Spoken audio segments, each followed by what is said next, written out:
The following podcast is entirely a work of fan fiction. It is unofficial, unaffiliated, and unauthorised. Neither the podcast nor any individual involved in its production is now, nor has ever been, in any way associated with HBO, Game of Thrones, George R.R. Martin, or the Song of Ice and Fire book series. The podcast was, is now, and shall always be entirely without profit. Neither the podcast directly, nor its makers indirectly, generate or receive any form of revenue or financial restitution that might otherwise accrue to the rightful copyright holders. The following podcast is entirely a work of fan fiction. We hope you enjoy it. In a sunlit clearing, somewhere deep in the Kingswood, Prince Aerys looks down haughtily from atop a fallen tree. Gerald Buckwell and Clarence Crabb sit either side of Aerys, the young lordlings having already received their leave to enter the prince's castle. Who is next to come before their king?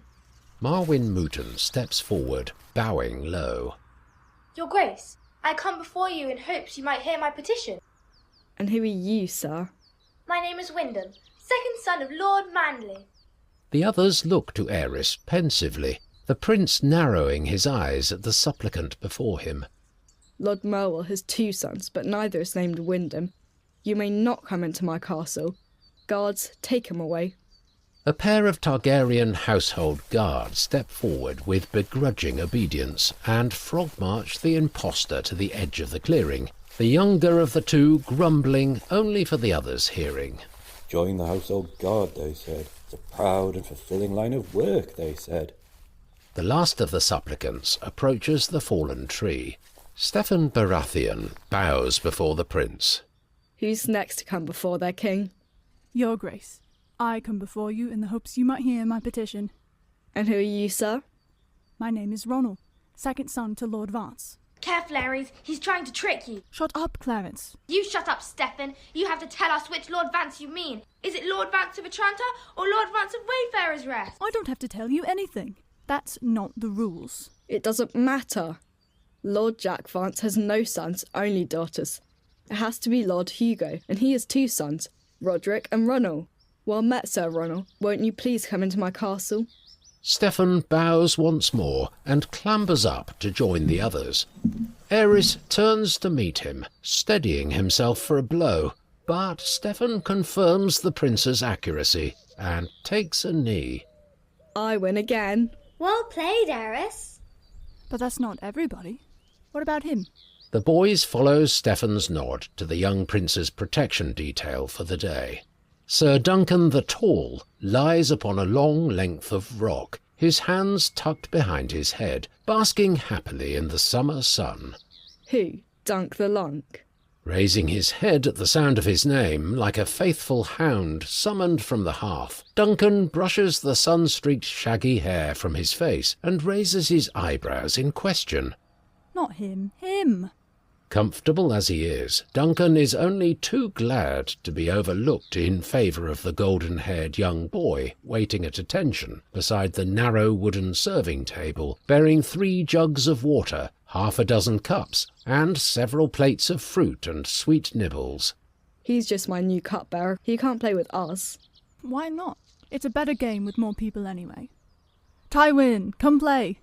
His eyes wide with surprise, Tywin nevertheless seizes his opportunity, setting aside his prince's cup and taking up his place before the throne. Fine, you can play for 1 game. Yes, Your Grace. Thank you, Your Grace. Who's next to come before their king? Your Grace, I come before you in the hopes you might hear my petition. And who are you, sir? My name is Oliver, Your Grace, 8th son to Lord Frey, and I... No fair! We said no phrase and no bastards! Tywin looks to Aerys, and the prince nods in agreement. Clarence is right. If you're going to play, you have to follow the rules. Pick someone else. Yes, Your Grace. My name is Tygert, second son to Lord Titus. Clarence and Jarl both frown, offended at Tywin's gambit. Steffon smiles at Tywin, impressed. That's not fair. You can't pick your own family. But this must be an easy one for you, cousin. Surely you know your own cupbearer's family. His umbrage at Tywin's tactics overcome by his fear of looking the fool, Aerys shrugs dismissively. Of course I do. He turns back to Tywin. Well met, Lord Tyger. Won't you please come into my castle? Smothering a smile, Tywin pulls himself atop the tree with a helping hand from Steffon. There, I told you, I knew. Kneel before your... Tywin delivers the prince a short but firm push, and Aerys topples backwards, his flailing arm dragging Clarence and Jarl down after him to land in a heap on the grass. Aerys rolls onto his back and glowers up at Tywin and Steffon. You can't do that. I guessed right. You have to bow before your king. Kevan is my father's second son. Tygert is his third. You lost fair and square, Aerys. Well played, Tywin. Tywin beams at Steffon's praise, but his joy is short-lived, as the now upright Aerys points a vengeful finger at the usurper to his throne. You can't be king. You're just a stupid cupbearer. Don't be such a sore loser, Aerys. I'm going to tell father about this, and he'll send you back to that stupid rock with your stupid father and his stupid whore that he loves 100 times more than he ever loved your stupid dead mother. His face pink with indignant anger, Aerys turns and stomps away across the clearing and into the trees, Clarence and Jarl hurrying dutifully behind. Glancing towards the amused Duncan, still sitting reposed upon his rock, and receiving a jerk of the head in instruction, the two household guard trudge after their prince. Oh joy, the little princeling's gone off in a huff again and we have to follow. Will these great adventures never end?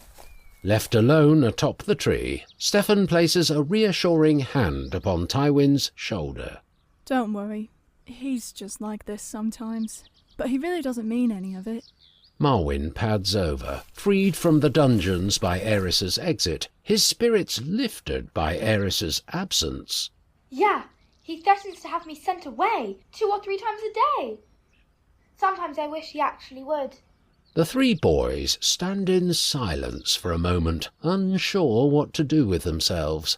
Finally, Marwyn's face brightens with inspiration. Want to play rats and cats?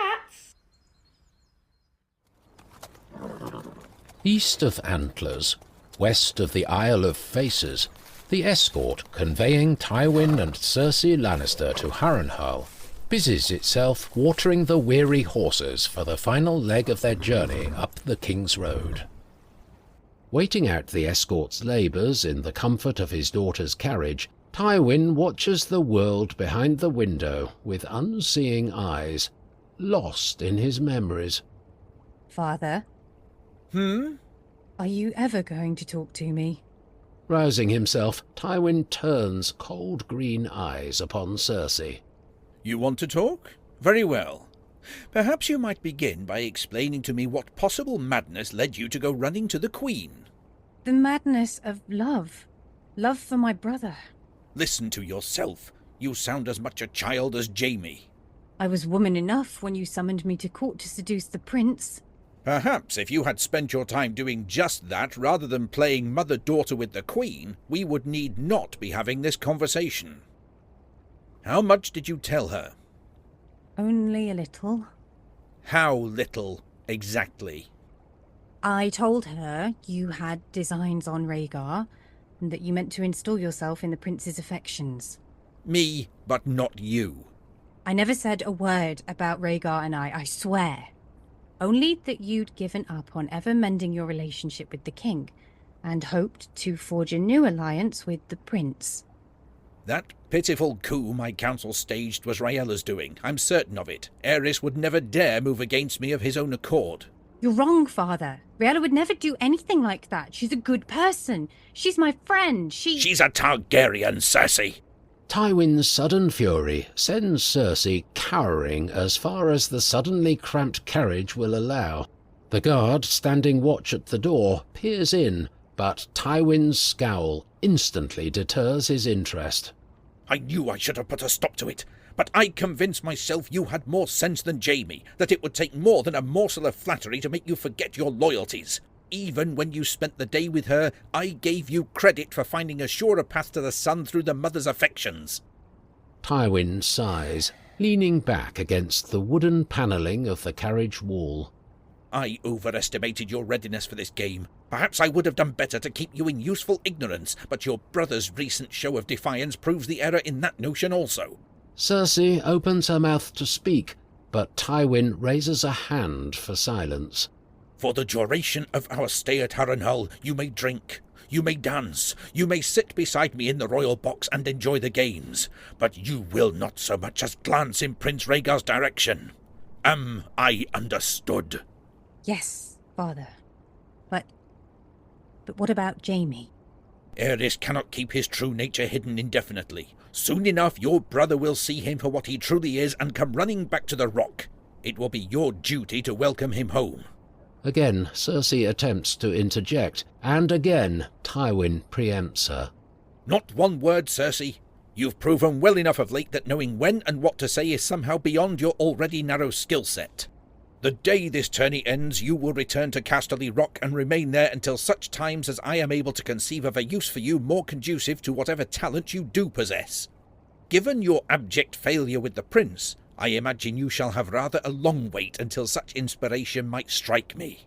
Marginally mollified by his daughter's obedient silence, Tywin sits forward, as though to share some singular confidence. Our enemies believe they have us on our heels, divided amongst ourselves and abandoned by our allies. But none of that will matter for too much longer.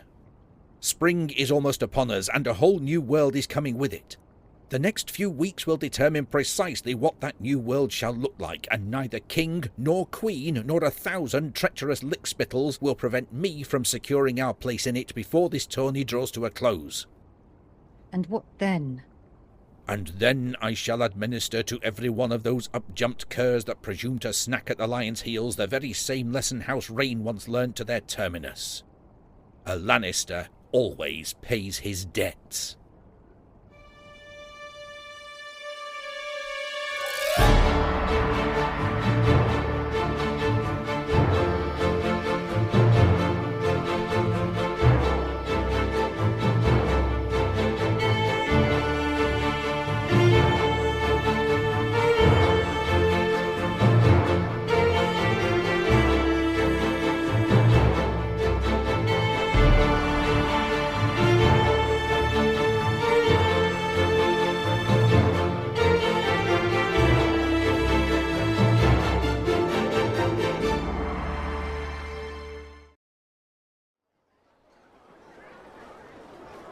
The sprawling, dewy fields of Harrenhal have been refashioned for the occasion into a patchwork of myriad colours, a confusion of tents, large and small, surrounding the castle, as though in service to a besieging army. The grounds are busier than they've been in a generation, every spare corner of brown, winter-blasted grass, occupied by servants of 100 different houses at various stages of brushing down horses, unloading wagons, and erecting their lords' temporary lodgings. In whichever direction one might care to look, another happening arrests the eye. Before the blue and mud-red canvas of the Tully tent, the scene is one of reunion. Rickard, Lyanna and Benjen climb down from their horses, trusting the train to Maester Wallace's handling. Brandon rises to greet his father, while Catelyn makes a beeline for Lyanna and wraps her up in an unexpected embrace. Lyanna! Oh, it's good to see you again. How was your ride? Long, tedious, irritating. Lyanna swipes a gloved hand at the passing Benjen. He swerves beyond her reach, sticking out his tongue as he hurries to meet Edmure. The two young boys immediately lost in the impenetrable chatter of overexcited children. Thank the gods they have each other to pester. Edmure's been clinging to my skirt since the moment we arrived. Catelyn grabs Lyanna's hand and begins to pull her away towards the tourney grounds. Come, you're just in time for the opening tilts. They say Prince Rhaegar means to open the games himself. Let me just say hello to Bran. There'll be plenty of time for him later. If we hurry, we might even find an open seat in the stalls. Surrendering to Catelyn's enthusiasm, Lyanna calls back to her father and brother. It seems we're off to watch the tilts.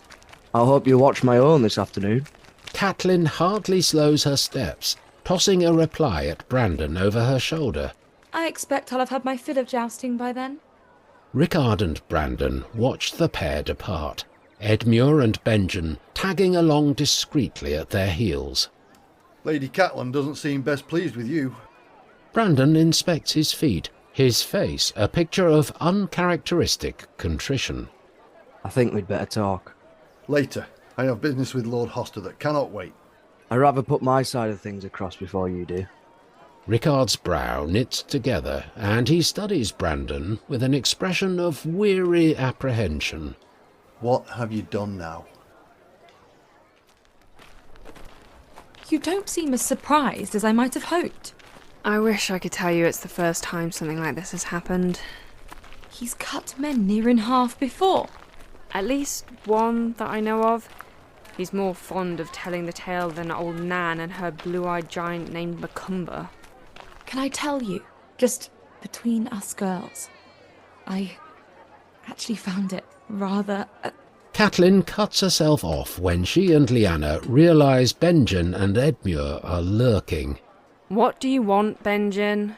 Father says you have to take me and Edmure with you. Let's pretend for a moment that's true. What's your price to leave us in peace? 10 coppers. Edmure breaks off licking a honeyed apple he has conjured from some mysterious fold of his cloak to whisper in Benjen's ear. Each. Lyanna sighs and searches in her pockets. She hands her little brother his extorted lucre, and he and Edmure race off happily together. Hurry, it's starting! You stupid, arrogant, thoughtless child! That boy is a ward of Riverrun. I know, Father, but I... Shut your mouth! Do you have any notion what you've done? What you've put at risk? I've already apologised to Lord Hoster 100 times. Oh, of that I have no doubt. Gods know you've had plenty occasion to hone that particular talent. I may have raised a bully and a fool, but at least he knows his courtesies. Bully? Aye, bully. If that boy were the son of some high-born lord, I'd have one of the great houses beating down my door right now, demanding your head. But because his father was a lowly hedge knight, you felt emboldened... Peter's birth never came into it. I can't believe you'd think that of me. Of course not. Forgive me. You're far too honourable a man to abuse your lordship like that. He challenged me. I could have refused him, and I should have. I know. But there was nothing dishonourable about accepting. He's smaller than Benjen, and likely never so much as swung a real sword in his life. Then he should have been more careful with his words. I told him, if you throw around insults with a man's disregard, then you must accept. Don't you dare presume to throw my own lessons back at me when you so stubbornly refuse to pay them any heed yourself. I could teach a parrot to speak with the great lord's voice and be sure he understood the meaning of the words he mindlessly prattles better than I could my own son and heir. You have to be smarter, Brandon. You have to control your temper. You have to consider the consequences of your actions before you take them. You have to... To be more like Ned. That's what you really want to say, isn't it? Rickard frowns, taken entirely off guard. Where did that come from? When I first arrived at Riverrun, I asked Lord Hoster to show me your letters. I wanted to see for myself what you expected of me. Haven't I made that plain enough? Aye, and that's all you've done for years now. I thought I'd find a kind word in your letters at least, if you meant to convince Lord Hoster I was worthy of his daughter's hand. Instead, I read page after page about Ned, and how proud you were of how he's growing up. So dutiful, so sensible, so unlike his older brother. I never made that comparison. But you don't deny admiring in him all the things you find wanting in me. Ned is no more perfect than you or I, but he would never put his family's future at risk over some child's drunken insults. Then why not make him your heir instead? Because it scares me to death to think what might become of you if I did.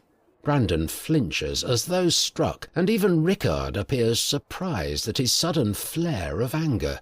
He turns away, silently cursing himself for allowing his temper to break through the curtain wall that steadfastly shields his innermost thoughts. If that's your only reason, then perhaps it's best I step aside. I appreciate your concern for my well-being, but your responsibilities to the North must come before your responsibilities as a father. The North must always come first. The first time you ever sound like a real Lord of Winterfell, and it comes when you're trying to renounce your rights. Taking a deliberate step towards Brandon, Rickard points his index finger towards his son's face. Listen to me, and listen well, because I'm not certain how many more of these talks I have left in me. I'm not trying to make you into something you're not, and that includes your brother. Winter is coming, and the North will not make it to another summer if it doesn't have a lord with the stomach for a fight to see it through. That's not me anymore, and for all his many qualities, it's not Ned either. It's you, Brandon. Only you. But you need to be Lord of Winterfell every bit as much as Winterfell needs you as its Lord. For more years than I care to admit, I tried to convince myself that age and instruction alone would be enough to tame that wolf's blood of yours. But then I was given cause to remember what I was like at your age. Before the war. Before my own father's passing. It was wrong of me to expect of you something that I couldn't do myself. I wasn't ready when my time came either. It took the duties of a lord and the responsibilities of a husband and a father to make me ready. It will be the same for you, I know it. That's why I've been doing everything I can to keep you safe until your own time came. But I cannot protect you from yourself, son, and I'm too old and tired to keep trying.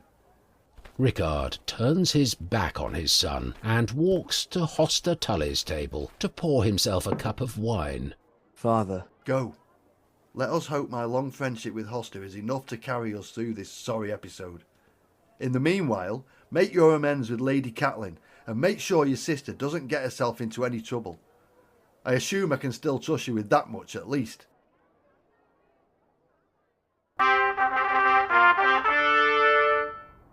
Lords and ladies, men and women, all those native to these shores and those visiting us from afar, on behalf of Lord Walter Went and his wife Lady Sheller, in honour of their daughter Sarah's 18th name day, welcome to Harren Hall.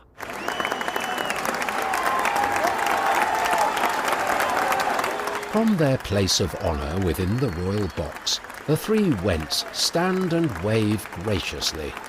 Representing His Grace, King Aerys of House Targaryen, second of his name, King of the Andals and the First Men, Lord of the Seven Kingdoms and Protector of the Realm, Lord Tywin of House Lannister, Lord of Castle Rock, Warden of the West, and Hand of the King. Tywin stands and bows to the crowd. Cersei sulks in her seat, rolling her eyes at the younger Sarah's enthusiastic applause. Let the games begin!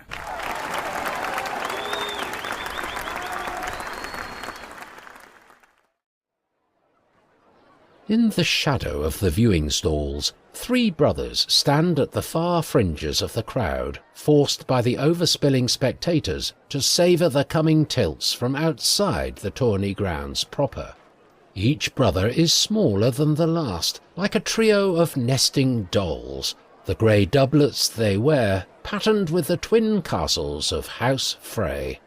Will I put my coin on the Dragon Prince? It's your money to lose, Aenys. You don't know what you're talking about, Jared. 3 years ago he unseated the Storm Lord, the Red Viper of Dawn, and the Sword of the Morning, all in a single day. Aye, but Barristan the Bold took the champion's purse. That's who I'm backing. Danwell, you're an even bigger fool than Jared. Rhaegar beat Selmy at the tourney to mark the birth of Prince Viserys. Then lost to Sir Arthur. You'd have to be the biggest fool of all to bet against the finest knight in all the Seven Kingdoms. Finest with a sword, I'll grant you, but the Dragon Prince has the beating of the best of them with a lance in his hand. Dissatisfied with his brother's arguments, and unwilling to let the matter lie, Jared's gaze falls upon a passer-by, unfortunate enough to wander within their orbit. You there! Yes, you, little man. Come settle an argument for us. Barely reaching 5 feet in height, and as slight of build as a malnourished waif, the boy is dressed in simple Spartan garb, yet carries upon his arm a handsome wooden shield, almost a size with his entire torso. Wary as a jackrabbit ready to break for its warren, he reluctantly obeys Jared's summons. He's just a squire. What does he know about anything? Squire? Looks more like a pot washer to me. Where'd you get this from? This is my shield. What does the likes of you need with a shield? Jared snatches the shield away before the young man has opportunity to object. He inspects the balance, runs a hand along the wood, scratches a fingernail over the immaculate green finish. This is good craftsmanship. Maybe I'll use this in the melee tomorrow. You'll need to paint over that stupid otter first. Whose sigil is that? Which lord's tent did you pilfer this from? That's a lizard lion, not an otter, and I didn't steal it. It belonged to my father. Hey, I know that coat. You're one of those bog people, aren't you? No wonder he's so small. Only eating moss and frogs all his life. If I could just have my shield back, I'll be on my way. The young man reaches for his property, but Jared raises it aloft, beyond the diminutive Crannock man's reach. You can leave now if you like, but this is my shield now. Unless you'd like to fight me for it. Quick as a hiccup, a knife appears in Jared's free hand. He holds it beneath the young man's chin, forcing him to tilt his head back and away from the upraised blade. You're not going to let that go unanswered, are you?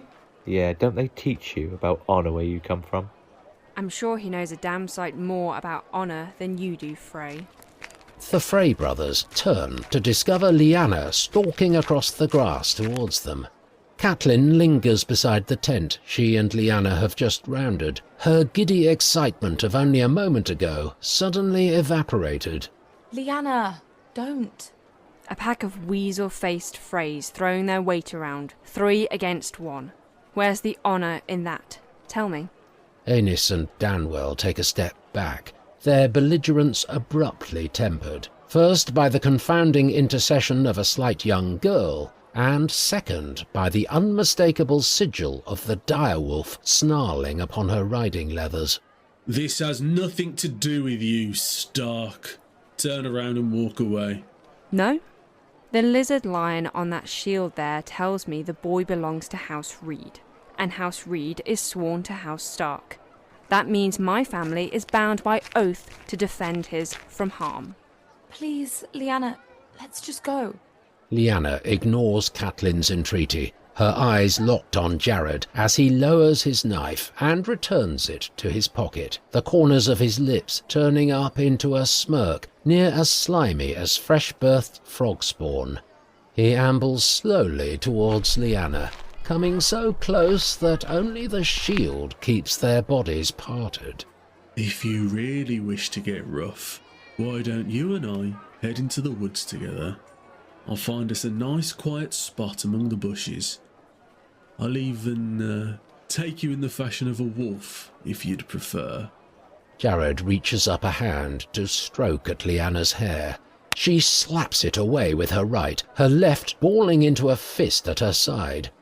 Is that Jared Frey I spy? The interweaving trails of revel-makers separate and scatter.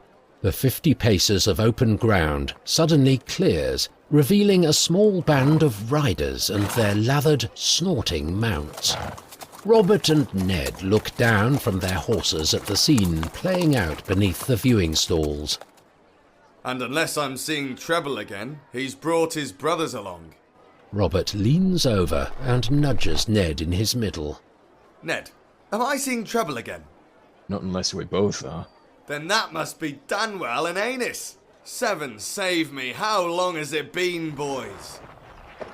Robert climbs down from his horse and strides towards the eldest Frey. Jared takes several wary steps backward and away from Lyanna. Confronted by the true scale of Robert's broad, muscled frame, Aenys and Danwell nervously lower their hands to the hilts of the swords they wear at their waist, though neither looks especially confident in their prospects. Silent and unnoticed in Robert's wake, Ned pushes back his cloak to free his scabbard. Well met, Robert. You're looking well. I look like shit, but 2 weeks in the saddle with no one but that sour-faced Northman for company, and you'd look worse for wear too, I'd wager. Aenys, you still courting that Lannister cousin? No, not for many months now. Ah well, all for the best. Word was she's spread her legs for half the Riverlands. Aenys's face darkens, and to Robert's surprise, the youngest Frey spins on his heels and storms away without another word. Who pissed in his porridge? I thought he said they weren't courting anymore. They're not. Their courtship ended when he took Lady Karen to wife. Denwell turns and follows after his brother. Right. That's fair enough then. Robert returns his attention to Jared, taking the Cranagman's shield and inspecting it with an amused eye. I hope you don't expect this to keep you safe in the melee tomorrow. Even a glancing blow from my hammer and you'll find your pretty green brooch good for naught but kindling. Does that look like a pair of castles to you? The shield belongs to the boy. You'll find mine are made of far stouter stuff. Ha! That's the spirit. I'll look forward to it. Give your sisters my best, won't you? With a lingering, loaded look at Lyanna, Jared gives a courteous nod, then departs after his brothers. Robert watches him go, then turns to Lyanna with a broad, oblivious grin, his arms held wide. Lyanna! Lyanna repels him with a hearty punch-come-shove to his barrel chest. Well, that's no kind of welcome. Don't you Lyanna me, you fat-headed oaf. Why did you do that? They were going to do awful things to this poor boy, and you smile and joke like they were your oldest friends. Aye, and things could have taken a nasty turn if he hadn't. Hello, little brother. I see you haven't changed. What's that supposed to mean? We missed it! We missed the prince! Now it's Catelyn's turn to be dragged by her arm, Lyanna pulling her towards the cheering crowd. Come on, Cat. For some reason, watching oblivious young lordlings get knocked down a peg or two suddenly sounds just exactly what I need. Snatching the forgotten shield from Robert's hands, Lyanna returns it to the diminutive stranger. You too. Howland Reed. Good to know you, Howland. Lyanna pulls Catelyn and Howland away into the crowds, the trio quickly disappearing from sight amid the rabble.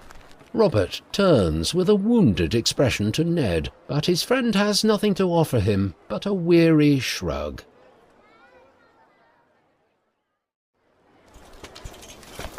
Rhaegar strides into the royal tent. The armour that glittered beneath the midday sun looks red as blood and black as midnight within the canvas enclosure. Well done, Your Grace, a magnificent display. His lips firmly affixed to a cup from which he gulps water like a hard-ridden stallion, Rhaegar can only wave a hand in acknowledgement. You smashed Lord Royce so hard, I believe he travelled halfway back to Highgarden before he finally hit the ground. Nonsense. Lord Royce is the easiest target in a tourney, and I'd wager I'm not the first dragon he tangled with today either. Given the way he teetered in his saddle, I suspect he broke his fast with several generous cups of the same beast that flamed him last night. Well, drunk or no, it makes no bearing on your control of the lance. Perhaps I should have forbidden you from attending, lest you learn how to best me. Again, Your Grace. Best you again.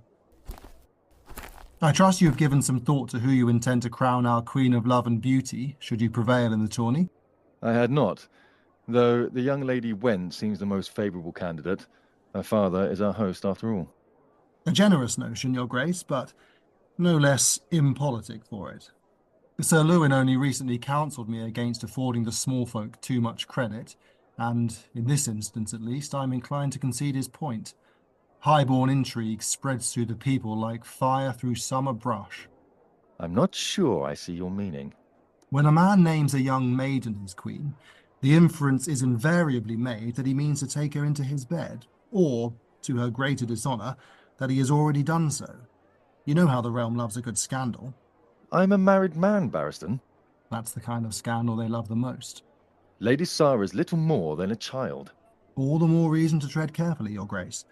At the Lady Sarah's age, any imputation against her maidenhood serves as slight towards her father also, responsible as Lord Went is for the preservation of his daughter's chastity. And fathers, highborn or low, are not commonly known for their even temper towards such matters. Then who do you mean to choose should you prevail in tourney? Lady Sheller has seen at least 40 summers, happily wed for more than 20. I can see no controversy in crowning our host's lady wife. Did you not once proclaim my mother queen of love and beauty at some tawny past, when she was still unwed? Which is why it is to your better fortune to be surrounded by men of greater age and broader experience, your grace, so that you might learn from their mistakes, and by so doing avoid their repeat. The flaps of the tent part to admit the noonday sun as Miles Mouton enters. Congratulations, Your Grace. I've never seen a finer victory. Enough. At least when the brother of the King's Guard praises me, I know he's not just buttering me up for a knighthood. Rhaegar's squire moves to begin divesting the prince of his armour, but Rhaegar raises a hand to hold him at bay. Sir Barristan, I wonder if you might do me the honour. Miles scowls, but Barristan beams. The honour would be all mine, your grace. Thank you, Miles. You may leave us. Miles slopes out of the tent, muttering and grumbling beneath his breath as he goes. Your squire seems especially conscientious to his duties. I believe Richard Longmouth's knighthood lit something of a fire beneath his feet. He's been servile as a puppy dog ever since, but he'll need to brush up on his courtesies before he gets any honours from me. If only men of perfect manners were deserving of knight's honours, we'd have 2 pieces of moth-eaten parchment in place of the white book. Rhaegar moves to stand before a floor-length mirror, and Barristan begins his work with the prince's pauldrons. Do you remember the day you first dressed me in armour? I do. I told you there was no need for you to learn how to swing a sword, that you had the King's Guard to fight your battles for you. And I told you it was not a request, it was a command. I believe that was the day I learned you do not argue with a dragon, even when he's barely old enough to shave. As I learned, you do not provoke a man more skilled at arms. That first day of training, you left me black and blue from the flat of your training sword.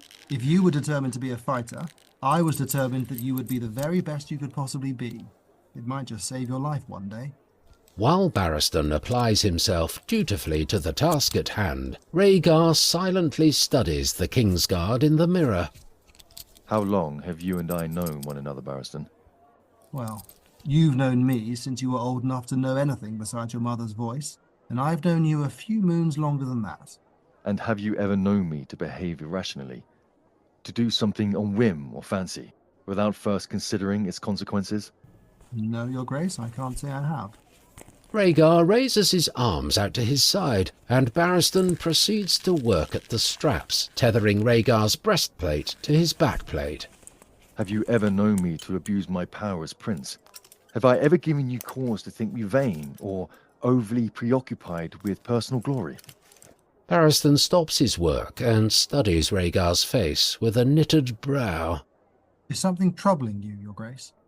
Rhaegar meets Barristan's gaze, clearly deliberating some great burden as he looks into the older man's pale blue eyes and the lines and wrinkles that have begun to creep in about their edges. I must ask something of you, Barristan. Anything, your grace, you know that I am sworn to serve.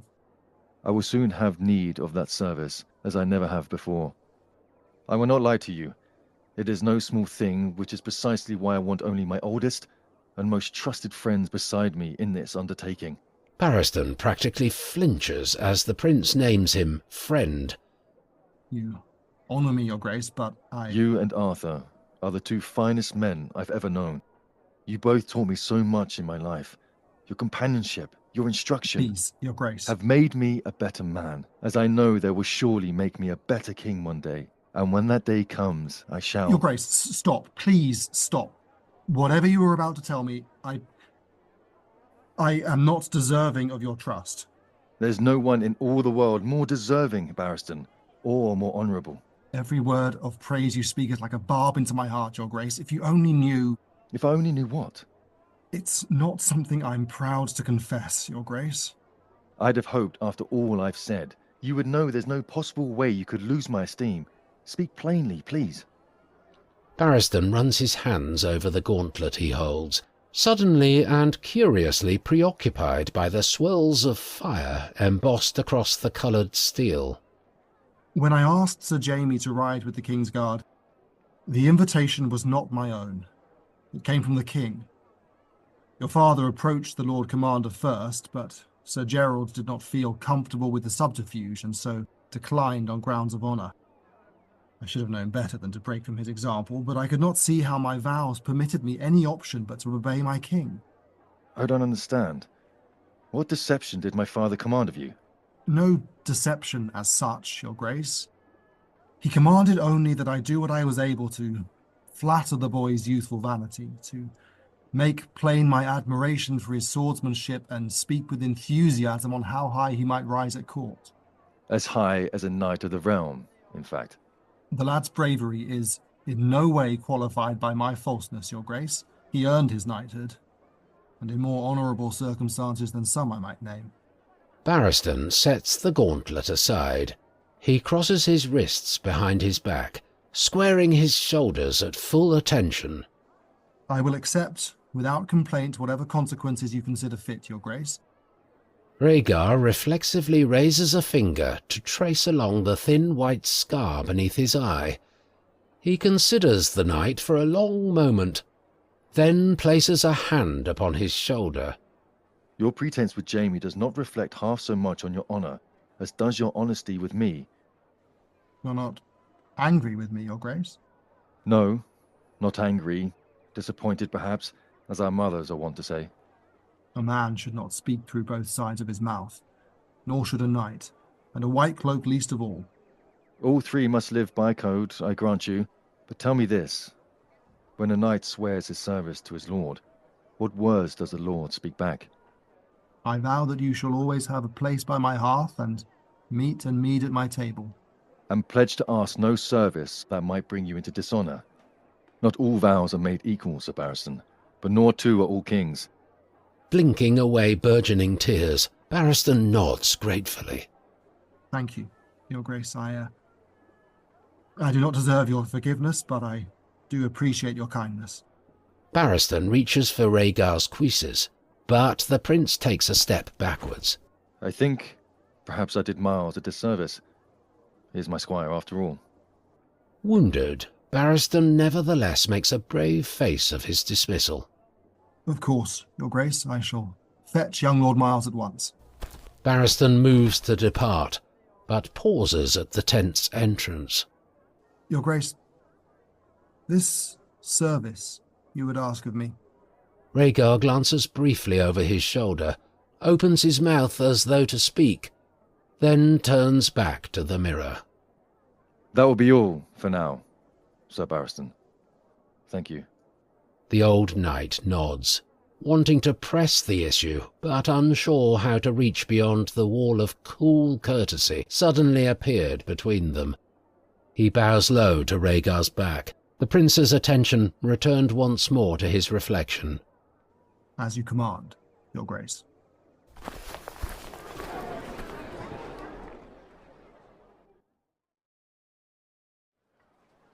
Put me down, you great lummox! Unhand me, I say! Illyrio sets aside his quill and leans back in his chair, sighing wearily. Again? Held 3 feet above the ground by the scruff of his doublet, the red-faced little lord twists in Jodo's vice-like grip. I barely touched her, I swear. I'd only just unbuttoned my breeches and she starts screaming like a spearwife. Yes, all right.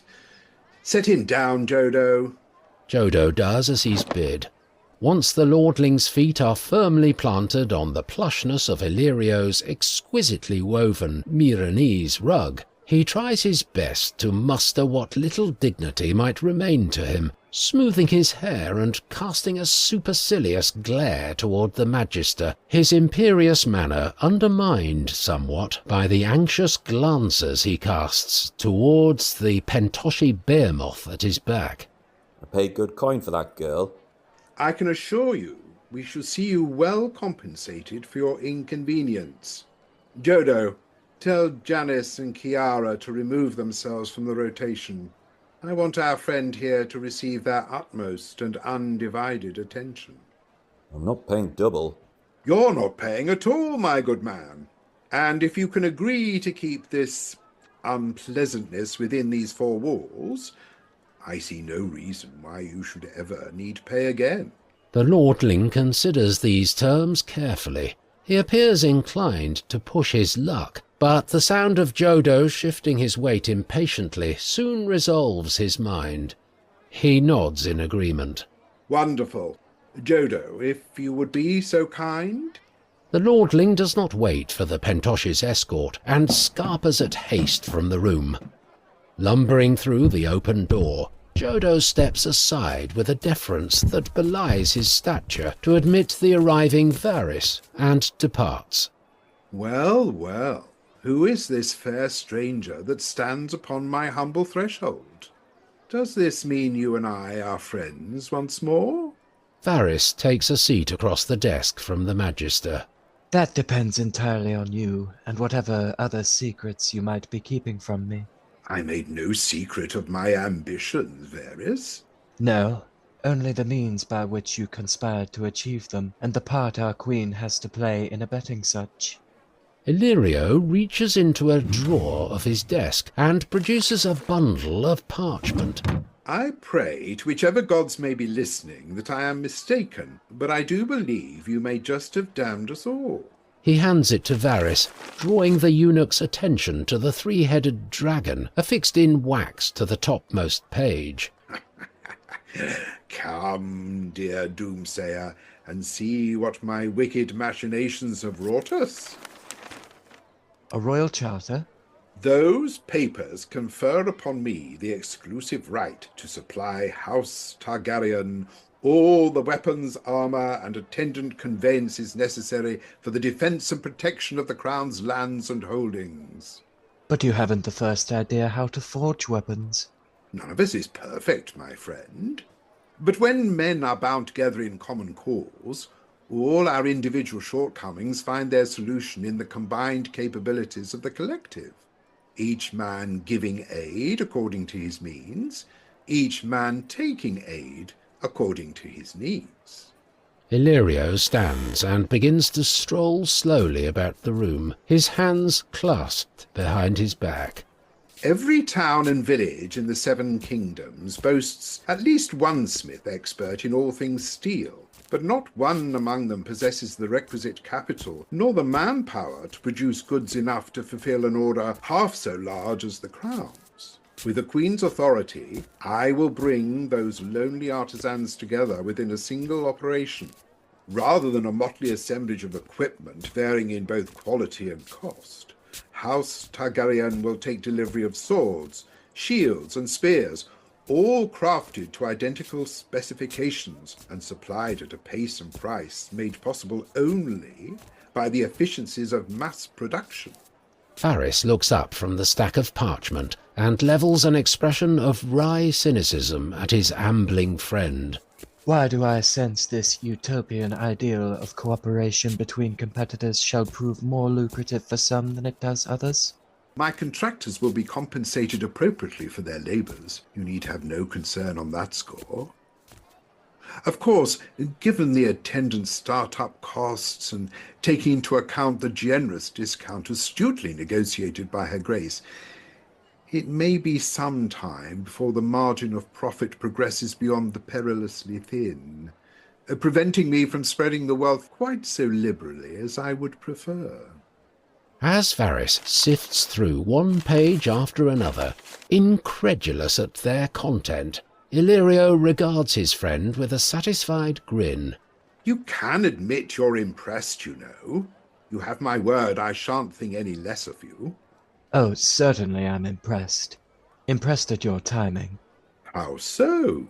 Now a cavernous and gaping void exists in the place of power latterly occupied by Tywin Lannister. A sudden and precipitous rise in the manufacture and supply of weapons of war may well prove more fortuitous than even your most avaricious projections could have anticipated.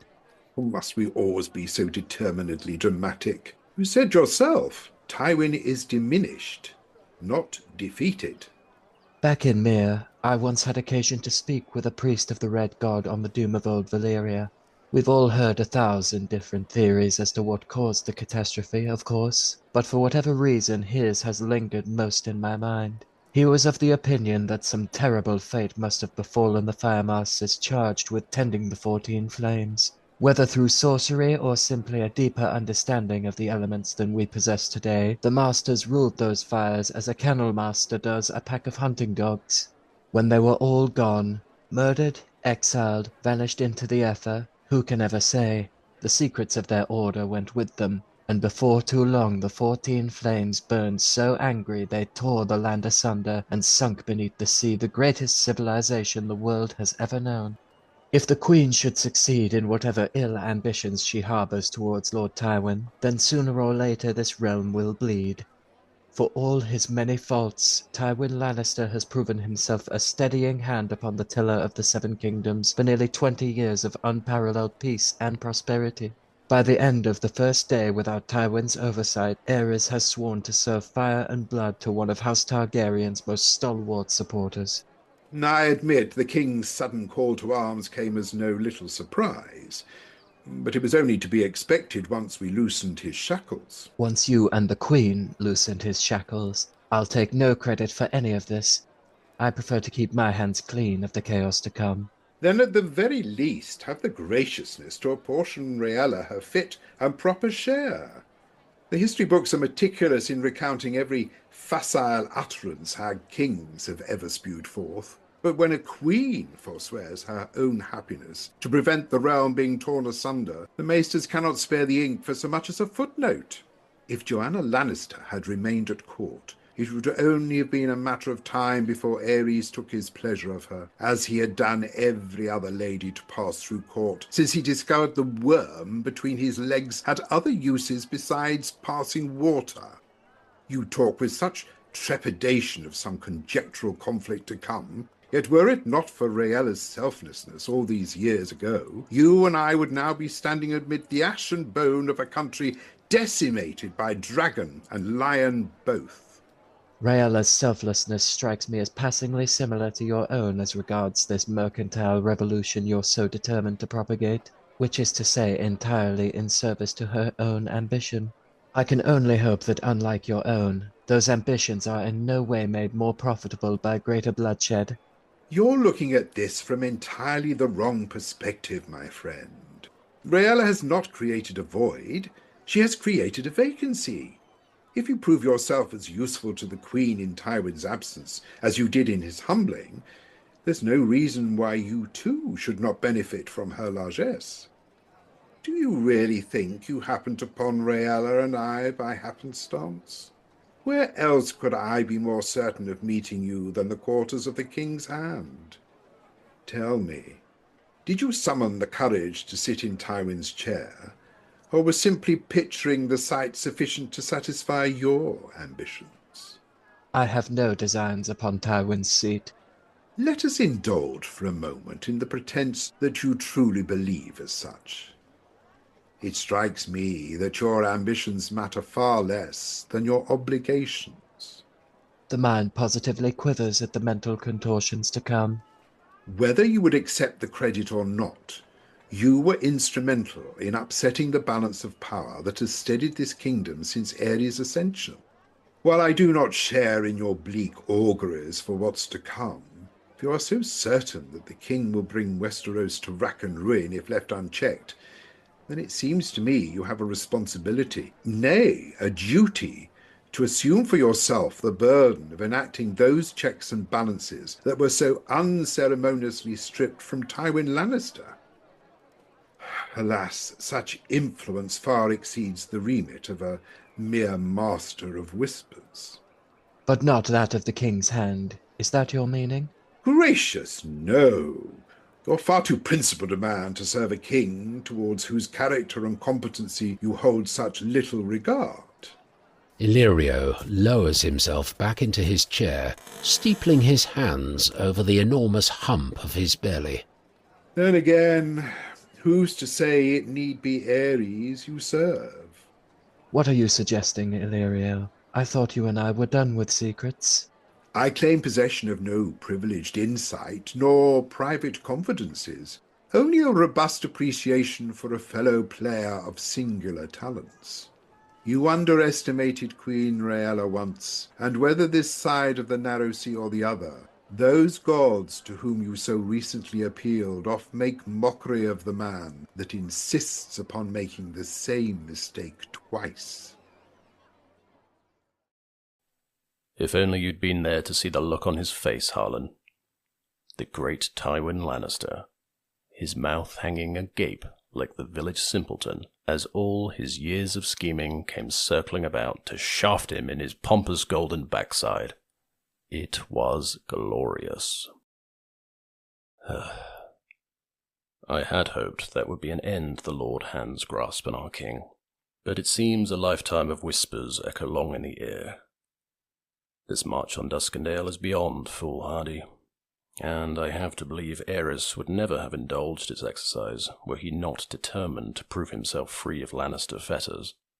3 times I have called at his chambers requesting an audience, and 3 times he has sent me away unheard. It won't be the first time he has ignored my counsel, but let us hope at least it will be the last upon which Tywin bears any influence.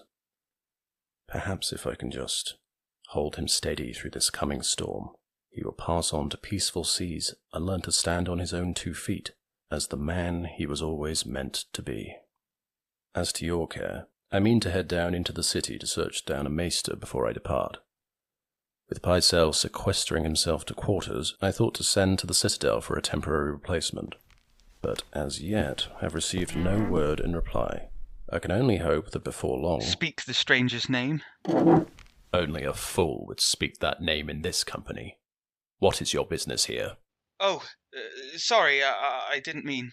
He fumbles at his riding cloak, jerking it up and over his head to reveal the chain of rings beyond count that hangs heavily about his neck. That is to say, I am the maester you sent for. An archmaester, actually. Gerald's wrath abates, but the regard with which he appraises this man of the Citadel remains cool. Then you should know better than most. A man's sickbed is no place for invoking that name, not least to style yourself as such. Forgive me, Lord Commander. I may wear many links, but my bedside manner is an accolade still to elude me, I fear. Mollified somewhat by the Archmaister's unassuming air, Gerald nods and gestures to the seat on the opposing side of Harlan's cot from his own. The Conclave is not known for their expeditiousness. I thank you for coming in such short order, Archmaester. The legend of Barristan the Bold is such that even the deep, dark depths of the Citadel are not beyond its reach, my lord. Once word went out, I was merely the fastest of a long and venerable line assembled to volunteer their services. Gerald frowns. Sir Barristan? Eon gestures with a shrug towards Harlan. A curious case of miscommunication, it would seem. It was not your summons I answered, but the Queen's. Gerald permits himself a slight smile, his confusion resolved. Reports that preceded our return from the Kingswood were confused. I must remember to thank Her Grace for her concern, misplaced though it was. May I? Gerald nods his assent, and the Archmaester leans over to inspect the patient. You knew Sir Harlan by sight? You and he have met before? We have. Some 20 years ago, when you and he were the same age I am now, and I was the age when 20 years seemed like a lifetime. Forgive me. I fear the intervening years have not been kind to my memory. No kinder than I, it shames me to say. My name is Eon, Lord Commander. Archmaester Eon, he who authored an account of the War of the Ninepenny Kings. The very same, though for brevity's sake I typically prefer simply Eon, if it please my lord. You were with us on Bloodstone. You have read my history, then? It has long been prescribed reading for my white cloaks, far more even-handed than Pycelle's telling. You are gracious now as you were dutiful then, my lord, but I am unworthy of your generosity. I should never have permitted myself to be influenced by the politics of the court. Taken off guard by the Archmaister's unexpected earnestness, Gerald shakes his head in sympathy. You were a novice still, all your prospects in life yet to be decided. To criticize your crown prince and his moment of greatest glory. You did what you could, Archmaester. History deserved better, my lord, and so did you. My accounting was an insult to your character and to your service, and not a day has passed since the stepstones that I have not regretted ever committing it to parchment. And history is not so cruel as to demand any better, nor to a man bound by oath and honour to the very same self-censorship. You bear your burden better than I, my lord. 20 years is a long time to spend in service to a lie, and there are times I feel it's weighing on me greater than even this chain of metals I wear around my neck. There have been times this white cloak has felt every bit as onerous. I promise you that.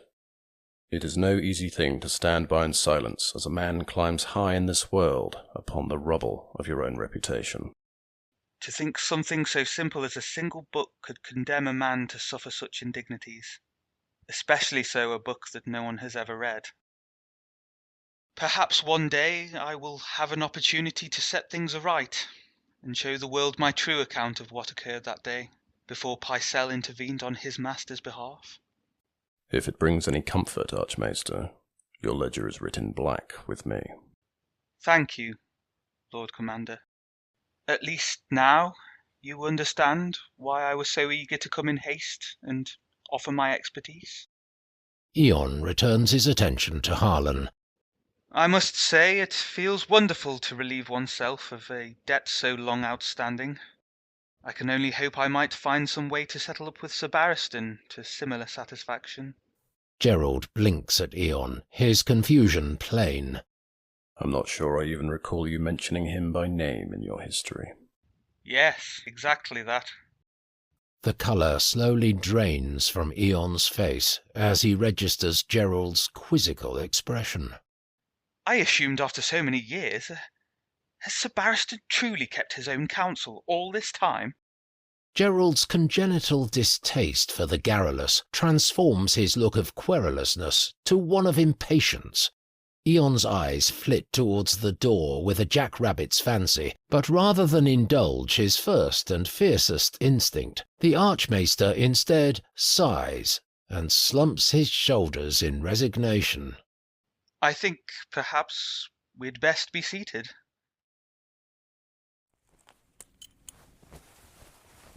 While a pair of squires busy themselves affixing the red and black plate of a younger man's armour, the King of the Seven Kingdoms studies his reflection in the floor-length mirror with a proud and haughty eye. He tilts his head to admire the line of his jaw, but when his lips part in appreciation, his smile falters, and Aerys all but flinches at the stack of wrinkles that pile up at the corner of his eyes. Conscious now of the twin furrows of bare skin carved like excavated rock either side of his brow, he raises a hand to redistribute a length of silver-grey strands over his hairline's retreat. Aerys all but jumps free of his armour, startled from the depths of memory's echo. He makes a visible effort to comport himself, then turns a welcoming smile towards Jaime. You wanted to see me, Your Grace? I did. Out, the pair of you. I'm quite certain Sir Jaime is capable of performing a squire's duty. Aerys shoos away his squires, the first to pass Jaime resentfully shoving the king's vambrace into his hands. Aerys watches in the mirror as Jaime bends to his task. I trust I did not overstate your talents. I believe I can just about remember how it's done, Your Grace. I squired for Lord Sumner at Craighall on more than one occasion. An important rite of passage for every young man of noble birth, squiring. It teaches you discipline, humility. Stable mucking, boot shining. Ah, yes, there are those knights that take a curious sort of pleasure in seeing their soft little lordlings put to work. You squired for King Jaehaerys during the war, did you not? By that time, my father was too weak to sit a horse, let alone ride one into battle. I'd have squired for your father, but he had your uncles and no need for another pair of hands. Steffon would have been the most likely candidate, but circumstances conspired against that arrangement also. Has your father spoken of Steffon to you before? Very little, Your Grace. I know the three of you were very close as children here in the capital. He was my first choice, you know, to serve as my hand. For a time, at least. Do you regret your decision? Aerys studies Jaime closely. Do you? Jaime meets the king's eyes in the mirror. I do not regret remaining here at court, your grace, but I do regret the way my father left. Tell me, do you imagine Tywin regrets putting House Rain to the sword when they defied his father's rule? No, your grace. And do you imagine I regret taking up my father's command and finally putting an end to the Blackfire line? Of course not, your grace. Of course not, because the end of the war was the beginning of my reign, no matter what dates the maesters insist upon. Aerys turns from his reflection to bring the two men face to face. There comes a time for every man when he must stand up and seize his place in this world. If that place should still be occupied, then he has no option but to clear a path or remain a boy forever. Jaime has no reply and holds his attention to the leather straps of the king's pauldron. But if it provides you any comfort, know that you had no hand in your father's humbling. That had been a long time coming, longer even than you have been alive. That you chose to rise up off your knees the same day Tywin was forced to his, that was coincidence, not cause. No, your time to truly take a stand is still to come, though I have no doubt it shall be glorious when it does. I only hope I am there to bear witness. Again, Jaime offers no comment, but it is clear from his fumbling that the king's words have buried deep. Aerys is content in the silence, knowing well enough the seed left room to sprout bears surer fruit than the seed overcrowded.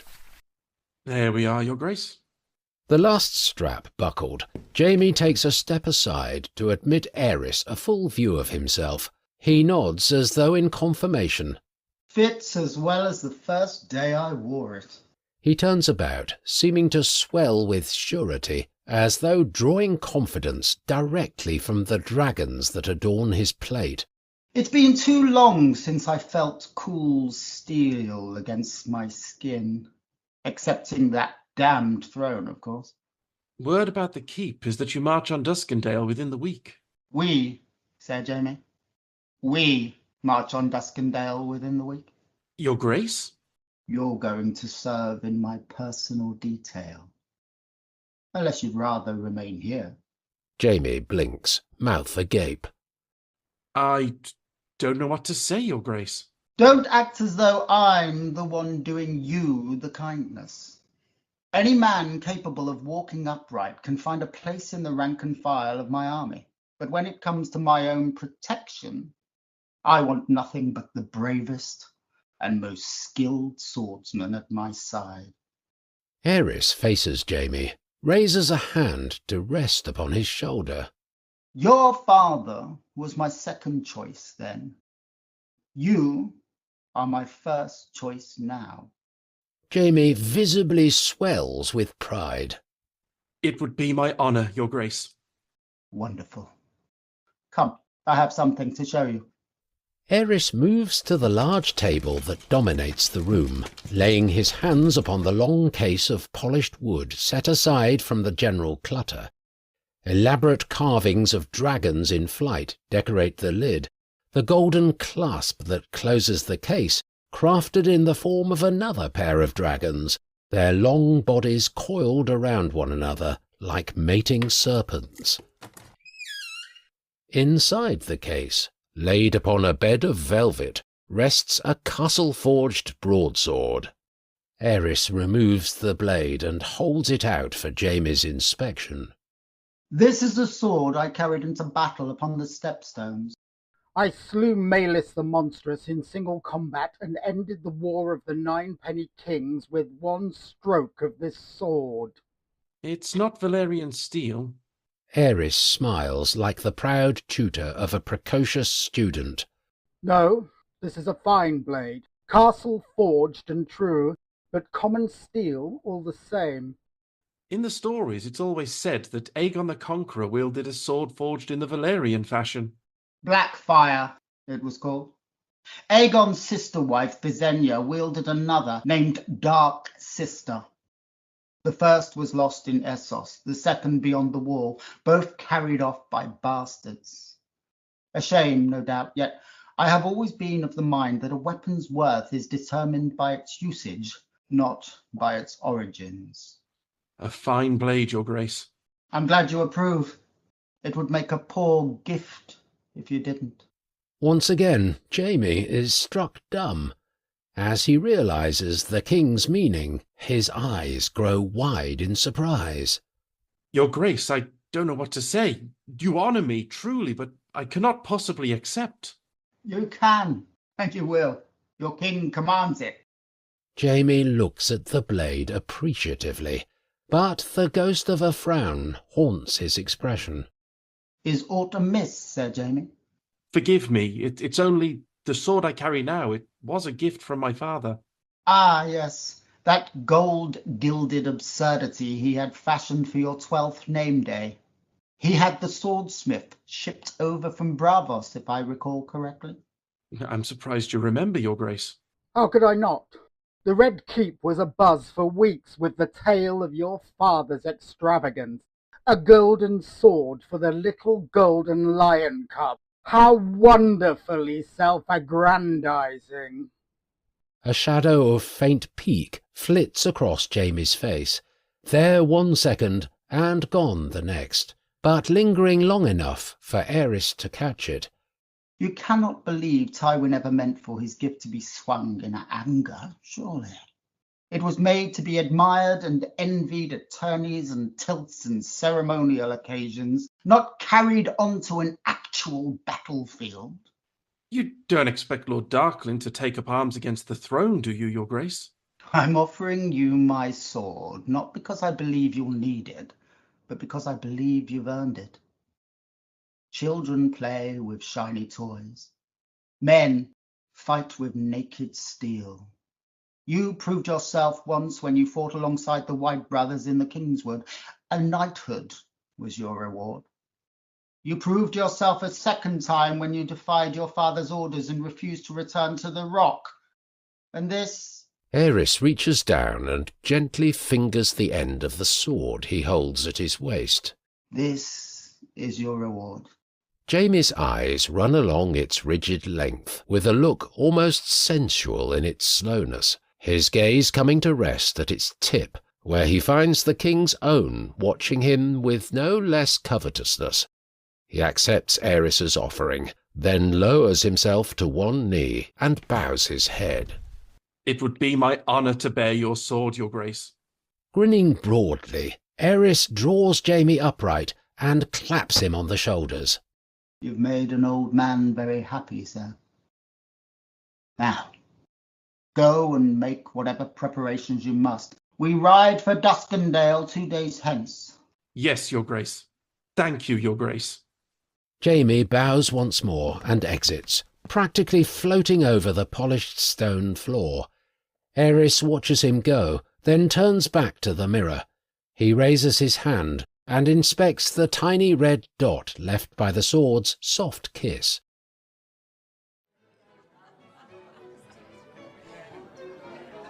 The Hall of 100 Hearths is at capacity for the first time in living memory.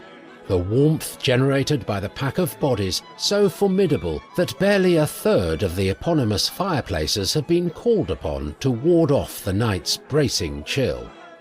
Every long table is spoken for, its attendants jammed shoulder to shoulder on either side of a sumptuous spread of meats, breads, and all manner of cakes and sweet treats. Any pretense of courses has been abandoned from the off, the overpiled trays serving as a continuous buffet at which the revellers pick between turns upon the makeshift dance floor organised at the hall's farthest end. A band of musicians play with redoubtable energy upon a raised dais beneath a line of hanging banners bearing the 9 bats of House Went, the 3-headed dragon of House Targaryen, and in deference to Tywin's service as the king's emissary for the tourney's duration, the gold and rearing lion of House Lannister. The man himself, recently arrived and hastily redressed in time for the feast, sits at the high table's seat of honour, flanked on one side by Lord Walter and his lady wife Shella, and on the other by a downcast Cersei and radiant Sara. Sir Oswell, brother to Lord Walter and uncle to Sara, stands at Tywin's shoulder, eyeing enviously the choicest cuts of venison and fowl that Tywin politely waves away.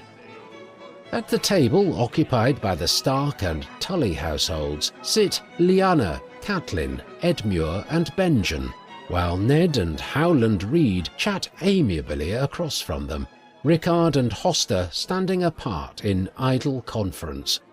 Is he looking? Lyanna sighs and searches out her brother Brandon, finding him locked in bawdy conversation with Kyle Royce, Ethan Glover, Geoffrey Mallister, and Elbert Arryn, nephew and heir to Lord John. He's talking with the lads. The lads? It's what my brother and his stupid friends call themselves. It would be funny if it weren't so tragic. Catelyn scowls. She gathers her long silken hair in both hands and bunches it atop her crown, tossing her head with a coquettish flourish.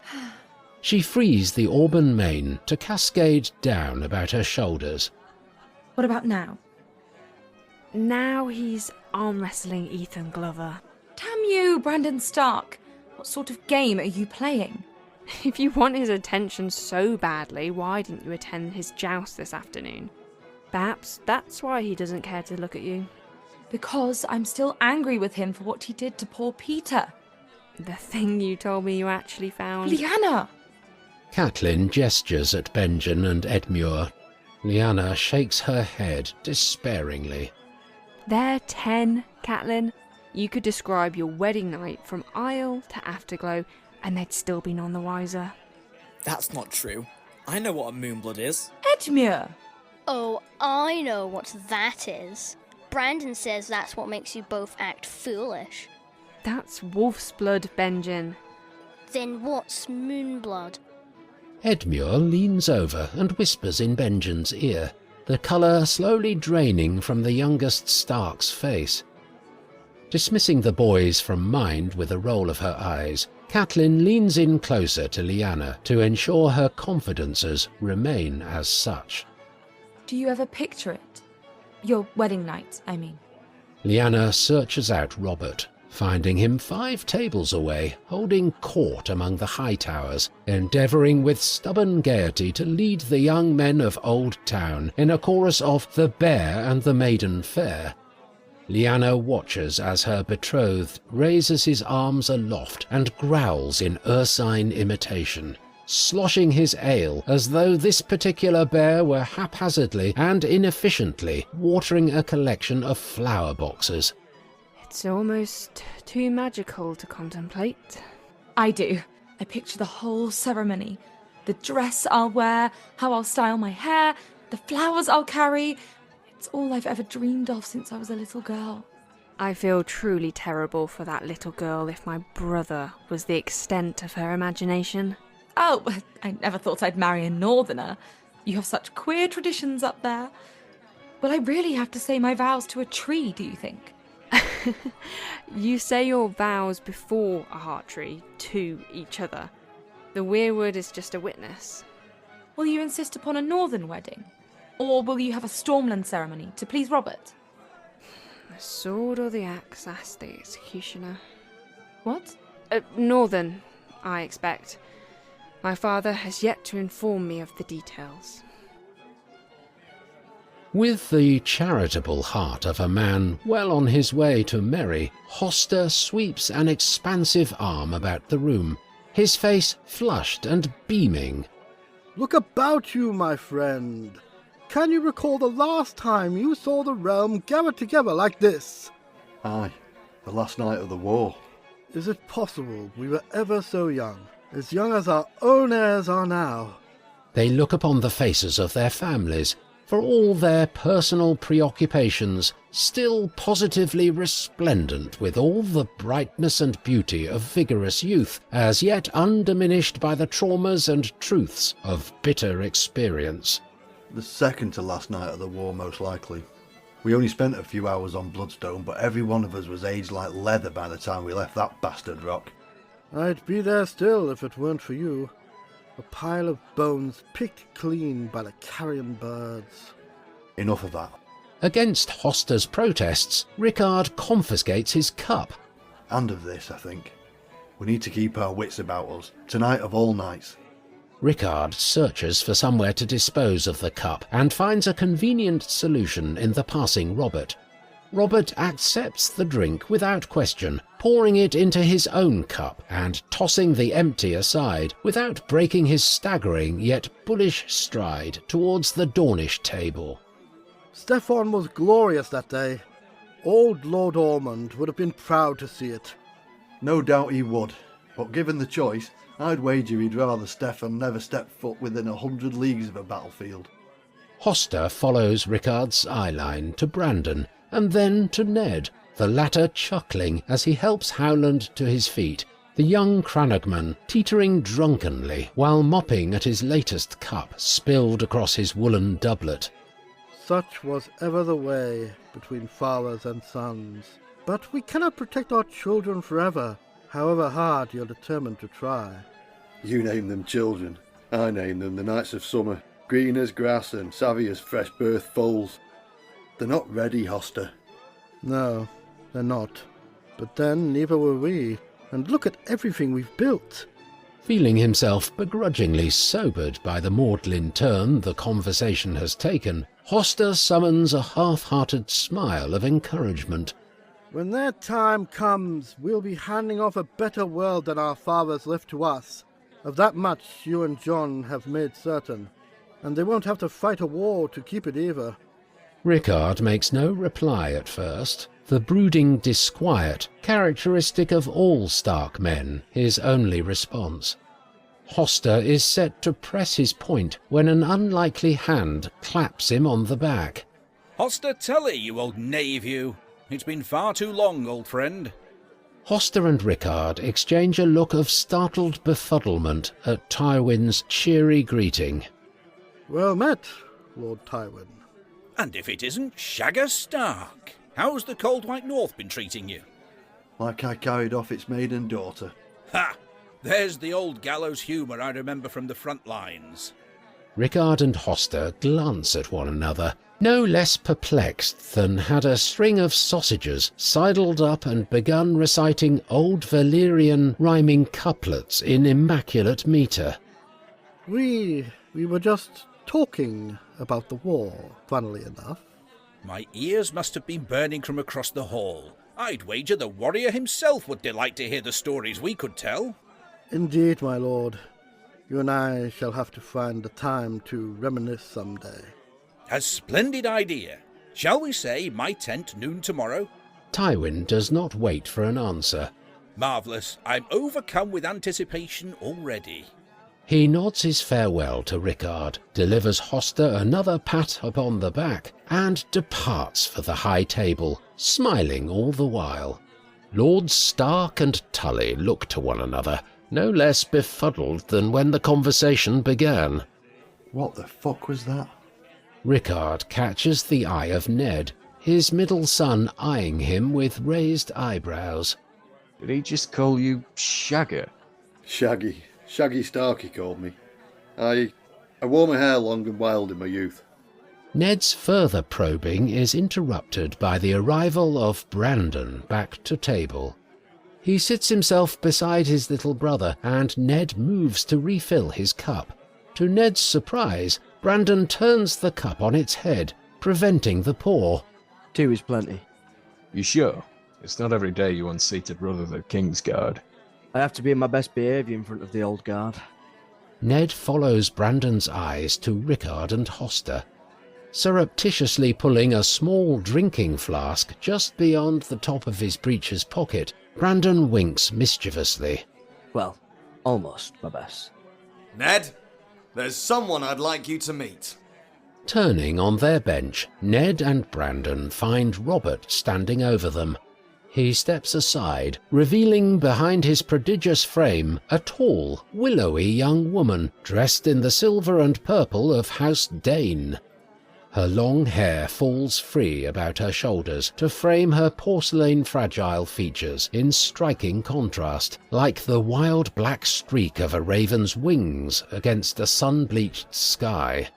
A pair of haunting violet eyes drift languidly over the stricken Stark brothers, her pillowy pink lips parting in a smile conjured by some jest known only to herself. For shame, Robert.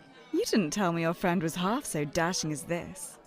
Robert frowns, moving quickly to dispel the confusion. Him? Brandon's near old enough to be a grandfather, and nothing special to look at anyhow, you ask me. No, this is Ned.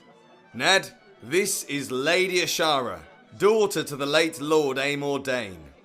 Ned rises clumsily to his feet, immediately and painfully aware of the several inches he surrenders in height to Ashara.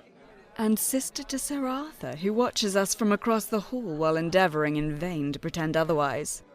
They follow Ashara's nod, and sure enough spy the Sword of the Morning peering over from the raised platform upon which the high table stands. On your feet, Brandon. What say you and I make ourselves known to Sir Arthur? Brandon waves Robert away, motivated in equal parts by his own bewitchment and the prospect of watching his little brother's awkward, fumbling charm. I'm all right here, I reckon. Without so much as a cursory courtship, Robert grabs Brandon beneath the armpits and lifts him up off the bench and onto his feet. Before Brandon can protest, Robert wraps an arm about his shoulders and squeezes him close. Well, you're up now, anyway. Let's leave these two to get acquainted, shall we? Frog-marching Brandon away, Robert looks back over his shoulder and winks at Ned with all the subtlety of a naked tumbler. You must forgive me for my mistake, Lord Stark. Ned's fine, my lady, and there's no need to apologise. I only knew you because I was watching you before. I mean, I saw you earlier. Earlier I watched you. Dancing, that is. I saw you dancing. Putting himself out of his own misery, Ned jams his cup to his lips to halt his flustered tongue. Ashara smiles, Ned's charm no less inelegant than Brandon expected, but all the more endearing for it. And yet you chose not to cut in. I didn't think it right to deprive another man of your company, my lady. How very considerate of you. I had no idea they bred them so courteous in the north. Courteous, aye, but with 2 left feet as well. I haven't had much occasion to improve, I'm afraid. All the more reason to seize this one. May I? Ashara holds out her hand, but is left without an answer as a sudden quiet spreads through the hall, the realization passing from front to back that Walter has risen to his feet and awaits everyone's attention. My friends, it is my very great honour to introduce a late addition to our programme this evening, thanks in no small part to the persistent badgering of my lady wife and daughter. Walter smiles indulgently towards Sheller and Sarah, the former beaming back, and the latter ducking beneath the table in embarrassment. His Grace Prince Rhaegar has graciously agreed to play us a piece of his own composition. My prince? Rhaegar enters the hall via a disguised door set into the wood panelling behind the high table. With his harp clutched beneath his arm, he makes his way to the musician's dais, nodding greetings to familiar faces in the crowd as he passes. Lyanna, it's the prince. Prince Rhaegar is going to play. Craning her neck as best she can, Lyanna still cannot see beyond her brothers, let alone the quickly assembled body of spectators gathered upon the dance floor. Catelyn grabs Lyanna's hand and, for a second time that day, pulls her away in pursuit of the prince. Come on, let's find a way to the front. The pair plunge into the crowd, weaving in and out and between the press, snaking into gaps as soon as they open and ducking into channels before they close. Rhaegar mounts the dais, raising a hand in acknowledgement of his audience.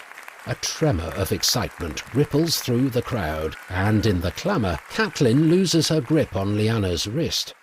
Thank you, Lord Went. I hope I don't make Lady Sheller and young Sarah regret their invitation. Though no matter how bad you all might think my music, I would remind you I will one day sit on the Iron Throne, And there's plenty of room in the Red Keep's dungeons for all those who don't sufficiently support the arts. Using the prince's voice as her compass, Lyanna squirms and wriggles and slinks and writhes her way through what she trusts must be Catelyn's wake. She feels elbows pointedly poking her as she moves, the human forest growing dangerously dense the deeper she advances. Just as she's ready to admit defeat and retreat back to her table, she spies inspiration rising tall and stiff to the ceiling overhead. A pillar, its rounded column set into a square stone base. Lyanna wraps her arms about its girth, much as a storm-racked sailor might grasp a sturdy mast, and pulls herself atop the stone block. She scans about for Catelyn, hoping from her new vantage point to spy the head of auburn hair with which she was so recently and so ostentatiously made familiar. Her search comes to an abrupt end when her gaze falls upon the object of the crowd's attention.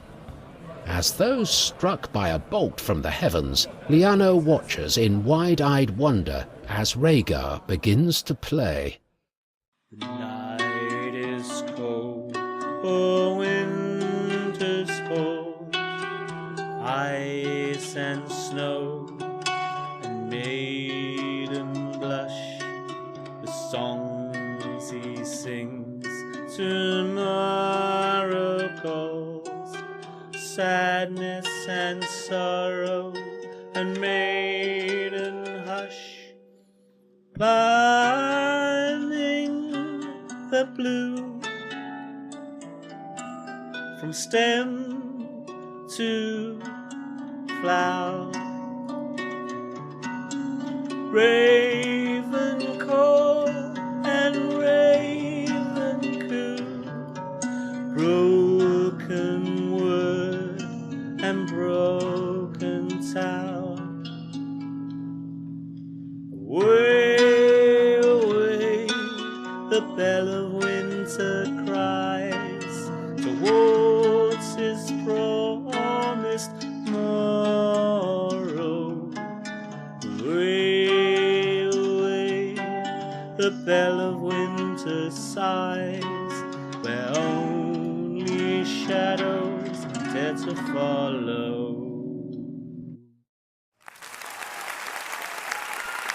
Standing mesmerised atop her stone plinth, Lyanna may as well be a statue herself for all the notice she pays the eruption of applause that fills the hall.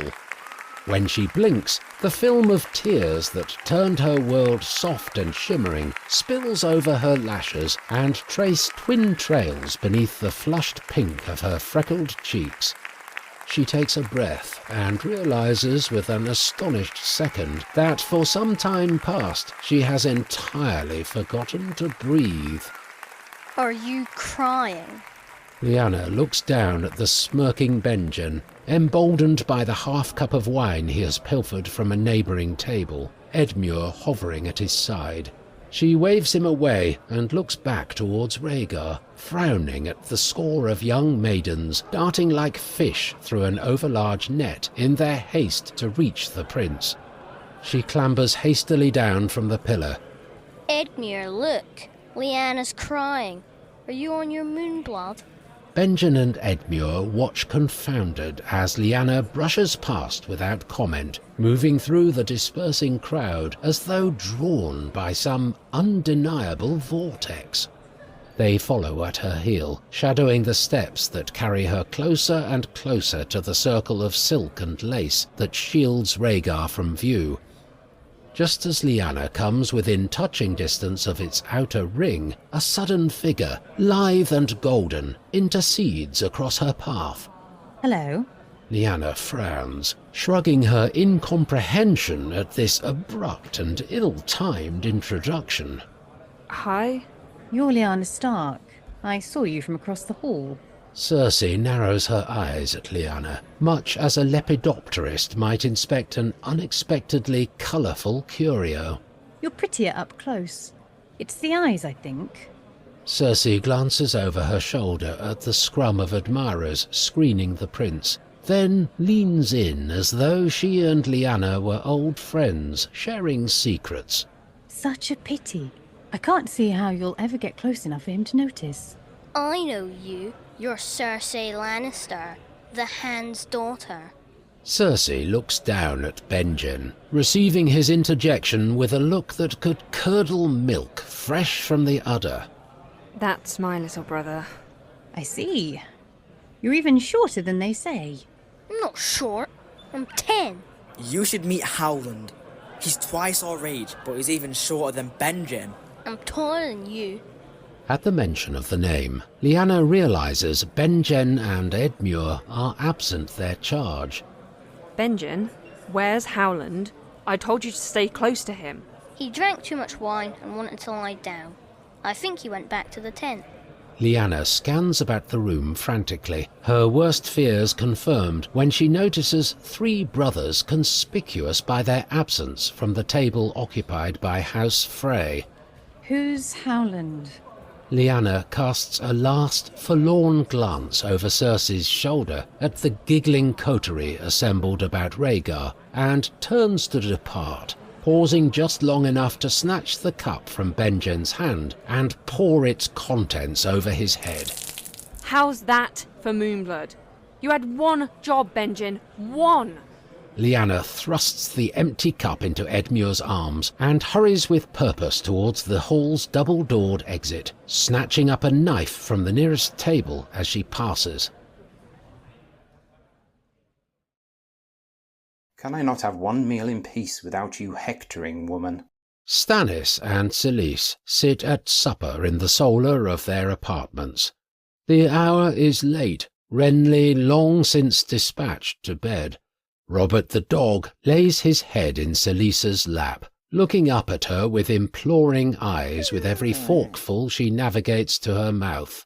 I am not criticising your judgment, husband. I only wish you'd consulted me before agreeing to stay on. I thought you would be pleased. Everything will remain exactly as it was. Meaning Robert will retain all the lands and titles while you do all the work. He's entrusting me with his affairs, just as father did before him. I consider it an honour. He's not trying to honour you, Stannis. He's trying to get you to run the Stormlands while he eats, drinks, and whores his way into an early grave. Well, that is no bad thing for small beginnings. Selyse raises a hand to draw the attention of Edmund, her head of house. Robert raises his snout expectantly, his tail scything the air beneath the table. Edmund, what was Lord Robert drinking while he was here? The Arbor Gold to begin with, my lady, though our stores were soon exhausted. After that, the Dornish Red seemed the most amenable to Lord Robert's palate. A flagon of the red, then, if you would. Yes, my lady. Should you be drinking in your condition? Selyse holds a hand to her belly. The condition of which you made no mention to your brother, I noticed. Would you have preferred I shared the happy news before or after we buried 2 pine boxes in place of our parents? Selyse frowns but says nothing, conceding the argument, if not the point. The wine isn't for me, it's for you. I don't drink wine either. You're going to start, and you're going to begin hunting again, and you're going to learn all the most ribald songs and how to sing them. Am I being punished for something? Quite the opposite. Selyse takes the chicken from her plate and begins tearing off small chunks. Robert, sit. Robert does as he's instructed, and Selyse rewards him with a juicy piece of white meat. You did well with him, you know. I'm sorry if I haven't said that enough. I know it wasn't easy for you. I'm gratified that you're so easily impressed, but I hardly think a single conversation with my brother especially worthy of praise. But look what came of that conversation. Just a few kind words was all it took for Robert to hand you his kingdom. Selyse gives Robert another piece of chicken. Stannis scowls in disapproval at them both. I've asked you not to feed the dog at table. Your bad habits should not encourage his. Do you know why Robert is such a perfect name for the dog? As she speaks, Selyse holds a chicken leg high over Robert's head. He watches it transfixed, drool dripping from his jaws. Because dogs are simple creatures. The only thing they want in this world is to know you love them. Celise moves her hand back and forth, and Robert's head strafes with it. They'll beg, they'll pant. They'll fetch and carry and chase down game for you. Anything to earn a little affection. Grant them that. Finally, Celise tosses the chicken in the air, and Robert snatches it in his jaws, settling down contentedly to gnaw at his prize. And there's nothing they won't do for you. My brother has already given us everything he has. What more could you possibly want? Sighing, Celise shakes her head in exasperation at her husband's lack of foresight. She reaches out and curls her fingers over his hand. Robert needs to be adored, but that makes him fickle. His loyalty will extend most to whomever rubbed his belly last. Are we still discussing the dog? Stannis. I do not need to pander to Robert's vanity, Celise. I am his brother. And perhaps that's enough for now. But does a brother trump a wife? Does a brother trump a son? Beneath the table, Celise strokes her stomach once again. Have you forgotten already how Renly bawled when he realised Robert had forgotten him to go drinking with John Connington? And Robert doesn't even count John a friend, let alone his oldest and dearest. I have nothing to fear from Ned Stark. What was it you called him? Oh yes, the brother Robert chose. Edmund returns to the Solar, and Celise beckons him over. Robert was just a boy when he left for the Eyrie. He has spent more of his life with Ned Stark than he has you or Renly. They've grown up together, got drunk together, hunted together, sung all the most ribald songs together. Edmund stands at Stannis' elbow, a flagon of Dornish red in his hand.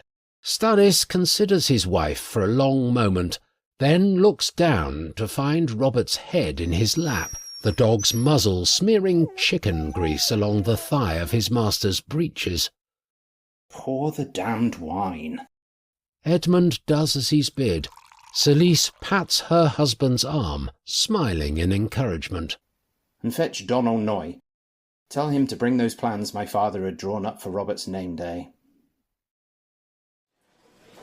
While the castle sleeps above, servants of House Went scuttle like rats below, fetching and carrying from the castle's overstuffed stores that betray no evident sign of deepest winter's want.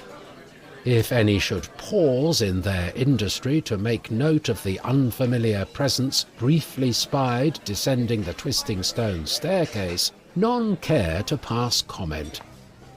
4 turns of the steps further, and the hooded figure takes up the trail of an intermittent line of burning torches mounted in sconces along stone walls blackened by ancient dragonfire.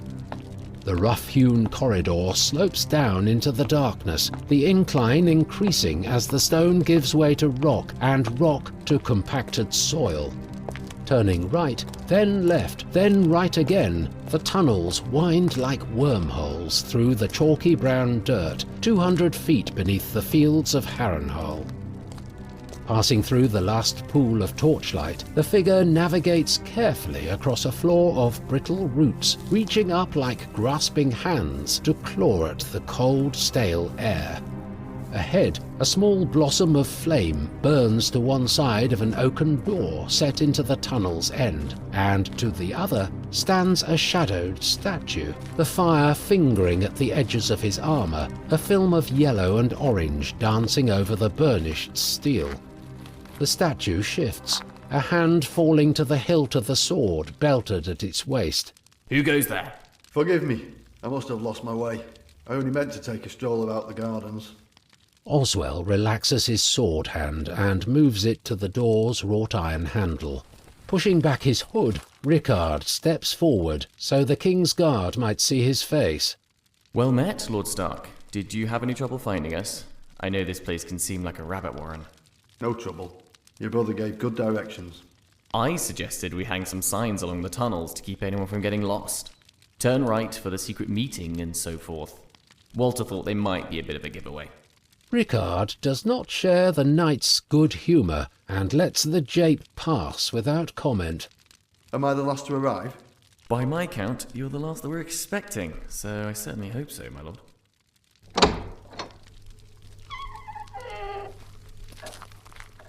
Rickard follows Oswell into the gloom of the chamber beyond, the low ceiling forcing both men to stoop a little to save from scraping their heads. Enormous casks stack 2 high and 3 deep on either side of the space, the wood of those pressed against the weeping rock walls damp and rotting after centuries of neglect, leaking their contents to settle in rancid pools upon the bare stone floor. Rickard rubs a gloved finger at his irritated eyes, then holds it beneath his nostrils as the abrasive stink of vinegar assaults his senses. Oswell leads Rickard to the last cask on the right, and Rickard realizes his initial impression that the cask stood flush against the back wall of the chamber was mistaken. A second door is set into the rock, draped in shadow and disguised by geometry, until a man is only 2 steps from standing beneath its frame. No doubt you can see yourself the rest of the way, my lord. Rickard nods his thanks and waits while Oswell walks the floor and returns to his post on the outer door, then pushes open the inner and steps within. The room beyond is less a chamber than it is a cave, an empty and irregular space carved into the naked rock as though some steel-toothed giant had taken a bite from a grey granite apple. 5 men stand waiting. They turn to meet Rickard's gaze as it passes from one familiar face to the next. Hoster Tully, Lord of Riverrun and Lord Paramount of the Trident. Quellan Greyjoy, Lord Reaper of Pike and Lord of the Iron Islands. Walter Went, Lord of Harrenhal. Doran Martell, Crown Prince of Dawn and Lord of Sunspear. And Leighton Hightower, Lord of Old Town and Beacon in the South. My friends, please forgive my tardiness. The line of high lords parts in the middle to reveal a 6th man, standing as though to address the audience curved in a semicircle before him. No forgiveness necessary, Lord Stark. Now we're all here. Let's begin, shall we?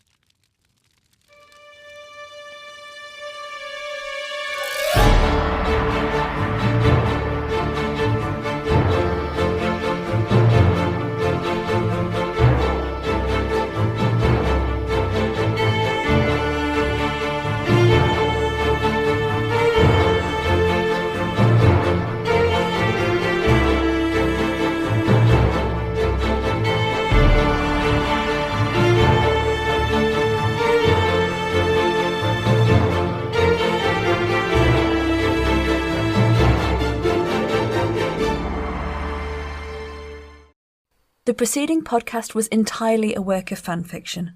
It was unofficial, unaffiliated, and unauthorized. Neither the podcast nor any individual involved in its production is now, nor has ever been, in any way associated with HBO, Game of Thrones, George R.